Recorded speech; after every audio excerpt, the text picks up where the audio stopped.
Welcome guys, today in this video we're going to show you how to manage app extension alliances on Windows 10 or 11 tutorial.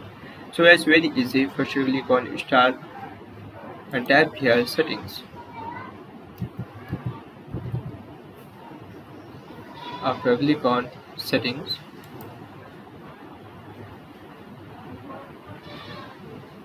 after click on apps,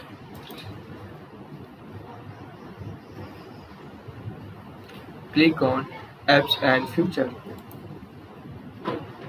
and here option apps extension alliances,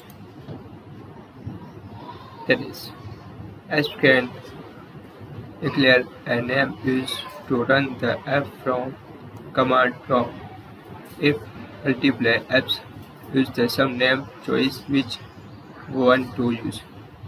So guys, this is very simple and easy method if you want to manage app extensions alliance on Windows 10 or 11. Thank you for watching this video. Please like, share and subscribe to my channel for latest update. Please comment this video or full or not. Thank you for watching.